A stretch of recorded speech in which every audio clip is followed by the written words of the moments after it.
ಅಯ್ಯೋ ಗಣೇಶ, ನಿನಗಿಂಥ ಸ್ಥಿತಿ. ಹಬ್ಬ ಮುಗಿಯುತ್ತಿದ್ದಂತೆ ಹೀಗ ಅವಮಾನ ಮಾಡೋದು. ಬೆಂಗಳೂರಿನ ಉಳ್ಳಾಳದ ಬಳಿ ದುಷ್ಟರಿಂದ ಕಿಡಿಗೇಡಿತನದ ಕೃತ್ಯ.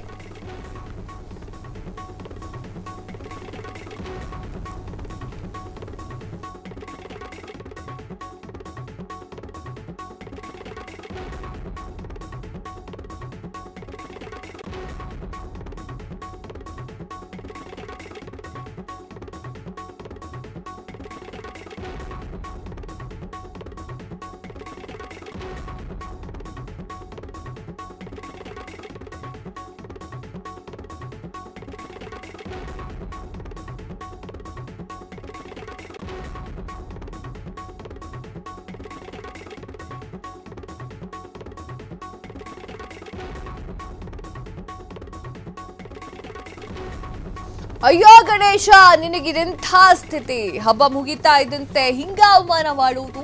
ಬೆಂಗಳೂರಿನ ಉಳ್ಳಾಳದ ಬಳಿ ದುಷ್ಟರಿಂದ ಕಿಡಿಗೇಡಿ ಕೃತ್ಯ. ವಿಘ್ನ ವಿನಾಶಕ ವಿಗ್ರಹ ರಸ್ತೆಗೆ ಎಸೆದು ದುಷ್ಕೃತ್ಯ. ಹಿಂದೂಗಳಿಂದಲೇ ಏಕದಂತನಿಗೆ ಘೋರ ಅವಮಾನ. ಗಣೇಶನ ವಿಸರ್ಜನೆ ಮಾಡದೆ ರಸ್ತೆ ಪಕ್ಕ ಎಸೆದು ಹೋಗಿರುವಂತಹ ಕಿಡಿಗೇಡಿಗಳು. ಗಣೇಶ ವಿಸರ್ಜನೆ ಟ್ಯಾಂಕ್ ಅಲ್ಲೋ ಅಥವಾ ಕಲ್ಯಾಣಿಯಲ್ಲೋ ಅವಕಾಶವನ್ನ ನೀಡಲಾಗಿರುವಂತದ್ದು. ವಿಸರ್ಜನೆ ಮಾಡದೆ ರಸ್ತೆಯಲ್ಲಿ ಎಸೆದು ಹೋಗಿರುವಂತಹ ಕಿಡಿಗೇಡಿಗಳು. ಹತ್ತಾರು ಗಣೇಶನ ಮೂರ್ತಿಗಳು ಭಗ್ನಗೊಳಿಸಿರುವಂತಹ ಘಟನೆ ನಡೆದಿದೆ. ಅವಮಾನ ಮಾಡಿರುವಂತಹ ಘಟನೆ.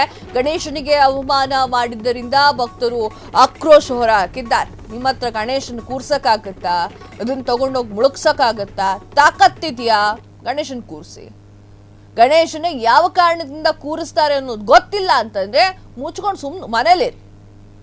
ಗಣೇಶ ಕೂರಿಸ್ತೀನಿ ಅಂತ ಹೇಳಿ ಹಿಂದೂ ಭಾವನೆಗಳಿಗೆ ಧಕ್ಕೆ ತರುವಂತ ಕೆಲಸವನ್ನ ಎಂದಿಗೂ ಕೂಡ ಮಾಡಿ. ಸಿಸಿಟಿವಿ ಇಲ್ಲದೆ ಹೋಗಿದ ಕಡೆಯಲ್ಲಿ ಅವರ ಒಂದು ಇದು ಏನು ಅಂತಂದ್ರೆ ಗಣೇಶನ ಅರ್ಧ ಬಿಟ್ಟು ಹೋಗೋದು. ಹಿಂಗೆಲ್ಲ ಮಾಡಿದ್ರೆ ನಿಮ್ ಜೀವನ ಚೆನ್ನಾಗಿರುತ್ತೆ ಅಂತ ಅನ್ಕೊಂಡಿದ್ದೀರಾ? I don't know. ಒಂದ್ ಕಡೆ ಹಿಂದೂ ಮತ್ತು ಮುಸಲ್ಮಾನ ಬಾಂಧವರು ಕೋಮುಗಲಭೆ ಆಗ್ತಾ ಇದೆ. ಅದರ ಮಧ್ಯದಲ್ಲಿ ಇದೊಂದು ಏನ್ ಹೇಳಿದ್ದಾರೆ ಸಾರ್ವಜನಿಕರು ನೋಡ್ಕೊಂಡು ಬರೋಣ ಬನ್ನಿ.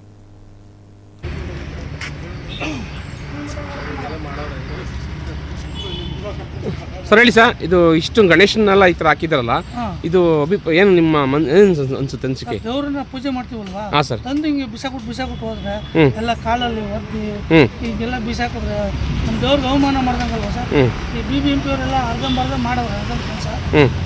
ಇದನ್ನ ನೀಟಾಗಿ ಮಾಡ್ಬೇಕಾಗಿತ್ತು. ಅಲ್ಲ, ಇದು ಫೈಬರ್ ಮಾಡಿರೋದು ಮೇನ್. ಈಗ ಗಣೇಶನ್ ತರ್ಬೇಕಾದ್ರೆ ಯಾರಿಗೂ ಮಣ್ಣಲ್ಲಿ ಮಾಡಿದ್ರೆ ಫೈಬರ್ ಮಾಡೋಕೆ ಗೊತ್ತಾಗಲ್ಲ. ಆದ್ರೆ ಅವ್ರು ಗಣೇಶ ಮಾಡೋರ ಮೇಲೆ ಎಫ್ ಐ ಮಾಡಬೇಕು. ಈ BBMP ಈ ತರ ಮಾಡೋದಕ್ಕೆ ಅವ್ರ ಮೇಲೆ ಫಸ್ಟ್ ಎಫ್ ಐ ಮಾಡಿಸ್ಬೇಕು. ಆಯ್ತಾ? ನಿಮ್ಮ ಮನ್ಸಿಗೆ ಅನಿಸಿದೆ ಸರ್? ತಮ್ದೇನು ಹೇಳ್ತೀವಿ ಸರ್? ಯಾಕೆ ನಾವು ಹಿಂದೂಗಳಾಗಿ ನಾವು ಈ ತರ ನಾವು ಇಷ್ಟೊಂದು ಈಗ ಬೇರೆ ನಾವು ಕ್ಯಾಸ್ಟ್ ಇದು ಮಾಡ್ಕೊಳ್ಳೋದು ಬೇಡ. ಹಿಂದೂಗಳಿಗೆ ಇಷ್ಟೊಂದು ಅವಮಾನ ಆಗ್ತಿದೆ ಅಂತಂದ್ರೆ ನಾವೆಲ್ಲ ಕೈ ಕಟ್ಕೊಂಡು ಕುತ್ಕೋಬೇಕಾ? ಹಾಂ ಸರ್ ಬನ್ನಿ ಹೇಳಿ ಸರ್, ಮಾತಾಡಿ. ಯಾಕೆಂದ್ರೆ ಇದು ದೊಡ್ಡ ಅವಮಾನ ಸರ್. ಇದು ನಾವು ಬದುಕಿದ್ದು ಸತ್ತಂಗಿದು ಮಾರಣ ಹೋಮ ಇದು. ನಮ್ಮ ದೇವ್ರನ್ನ ಮಸಾಣ ತಂದು ಹಾಕ್ತಂಗೆ. ಹೌದು, ದೇವ್ರ ತಗೊಬಂದು ಸ್ಮಶಾನದಲ್ಲಿ ಬಿಟ್ಟಂಗ ಈ ತರ ಸ್ಮಶಾನದಲ್ಲಿ ಎಣ್ಣೆ ಕೆಳಗೆ ಬಿಡ್ಗಿದಾರಲ್ಲ ಹಂಗೆ ಚಿಕ್ಕದಾಗಿ ಮಣ್ಣನ್ನು ಗಣಪತಿನ ಮಾಡ್ಲಿ ಸರ್. ದೊಡ್ಡದು ಮಾಡೋದು ಬೇಡ. ಸರಿ, ಮಾಡೋದಲ್ಲ, ನಾವು ತಗೊಳ್ಳೋರು ಬಿಟ್ಬಿಟ್ರೆ ಸರಿಗ ತಗೊಳ್ಳೋನ್ಗೆ ಕಲೆಕ್ಷನ್ ಮಾಡ್ಕೊಂತಾನೆ ಹೋಗ್ತಾನೆ. ಆದ್ರೆ ಇದನ್ನ ಮಾಡೋದೇ ಇಲ್ಲ. ಅದನ್ನ ಮಾಡೋಕೆ ಫಸ್ಟ್ ನೋಡಿ. ಇದು ನೀರು ತುಂಬಿಸಿ ಅಲ್ಲೇ ಮುಳುಗಿಸಿ ಪೂಜೆ ಮಾಡ್ಬಿಡೋದು. ನೋಡಿ, ಈಗ ಫೈಬರ್ ಈಗ ವಾಪಸ್ ಹೋಗುತ್ತೆ. ಕಾಂಟ್ರಾಕ್ಟ್ ಕೊಟ್ಟಿರೋದು. ಕಾಂಟ್ರಾಕ್ಟ್ ಕೊಟ್ಟು ಕಾಂಟ್ರಾಕ್ಟ್ ಅರ್ಧಂಬರ್ಧ ಕೆಲಸ ಮಾಡಿದ್ದಾರೆ. ಓಕೆ, ಅವರು ಬಿಲ್ ತಗೋ ಹೋಗ್ತಾರೆ ಅಷ್ಟೇ. ಅರ್ಧಂಬರ್ಧ ಕೆಲಸ ಮಾಡಿದ್ರೆ ಫುಲ್ ಕೆಲಸ ಮಾಡಿಲ್ಲ. ಫುಲ್ ಕೆಲಸ ಮಾಡಿದ್ರೆ ಇವೆಲ್ಲ ಮಾಡ್ತಿರ್ಲಿಲ್ಲ. ಇವೆಲ್ಲ ನಾವು ಇವತ್ತು ಬಿಟ್ರೆ ನಾಳೆ ಎತ್ತಿಸ್ಬೇಕು. ಇವೆಲ್ಲನೇ ಇವತ್ತು ಬಿಟ್ರೆ ನಾಳೆ ಎತ್ತಿಸ್ತಾರೆ. ಒಂದು ವಾರದಿಂದ ರೋಡಲ್ಲಿ ಎಣ ತಗೊಂಡು ಸರ್ ಅದೇ ಸರ್, ಅದೇ ಆಗೋದು. ಈಗ ನಮ್ಮ ದೇವ್ರಿಗೆ ಇನ್ಯಾಕೆ ದೇವ್ರ ಪೂಜೆ ಮಾಡಬೇಕು? ಹೌದು ಅಲ್ವಾ? ಖಂಡಿಸ್ಬೇಕು ನಾವು. ಪ್ರಯೋಜನ ಇಲ್ಲ. ಹೌದು ಸರ್, ದೇವ್ರ ಪೂಜೆ ಎಲ್ಲ ಸರ್, ಇದು ಆಡಂಬರ ಇದು. ದೇವ್ರ ಪೂಜೆ ಅಲ್ಲ, ದೇವ್ರ ಪೂಜೆ ಮಾಡೋರು ಮಣ್ಣಿನ ಶೋಕಿ ಆಯ್ತು ಸರ್. ಇದು ಶೋಕಿ ಆಯ್ತು ಇದು. ಈಗ ಗಣೇಶನ ನಾವು ಎಷ್ಟು ಭಕ್ತಿಯಿಂದ ಪೂಜೆ ಮಾಡ್ತೀವಿ. ಈಗ ಹುಡುಗರು ಅಲ್ಲೂ ದುಡ್ಡು ಕಲೆಕ್ಷನ್ ಮಾಡಿ ತರ್ತಾರೆ ಸರ್. ಮಣ್ಣಿಂದ ಫೈಬರ್ ಅಂತ ಗೊತ್ತಾಗಲ್ಲ, ಚೈನರ್ ತಂತಾರೆ. ಆದರೆ ಫೈಬರ್ ಮಾಡೋದ್ಮೇಲೆ ಕೇಸ್ ಆಗಬೇಕು. BBMP ಆಡಳಿತದ ಬಗ್ಗೆ ಈ ಥರ ಏನು ನೆಗ್ಲೆಕ್ಟ್ ಮಾಡೋದ್ರಿಂದ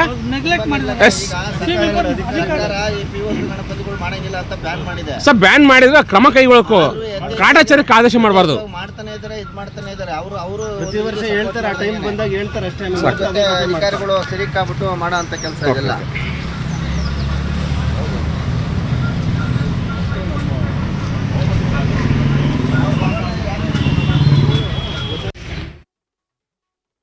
ಎಸ್, ಯಾವ ರೀತಿಯಾಗಿ ಗಣೇಶನ ಮೂರ್ತಿಯನ್ನ ಅಲ್ಲಲ್ಲೇ ಬಿಟ್ಟು ಹೋಗಿದ್ದಾರೆ ನೋಡಿ. ನಾಚಿಕೆ ಮಾನ ಮರ್ಯಾದೆ ಇದ್ರೆ ಹಿಂದೂ ಸಂಪ್ರದಾಯವನ್ನ ಗೌರವಿಸೋರು ಯಾರಾದ್ರೂ ಇದ್ರೆ ಈ ರೀತಿಯಾಗಿ ಮಾಡುವುದಿಲ್ಲ.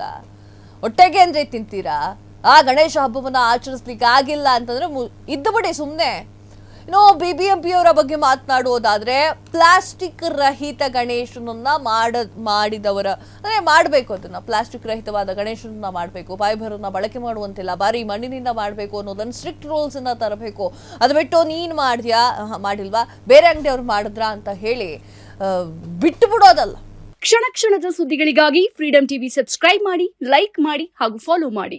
ಹೊಸ ಸುದ್ದಿಗಳ ನೋಟಿಫಿಕೇಶನ್ಗಾಗಿ ಬೆಲ್ ಐಕಾನ್ ಮೇಲೆ ಕ್ಲಿಕ್ ಮಾಡಿ.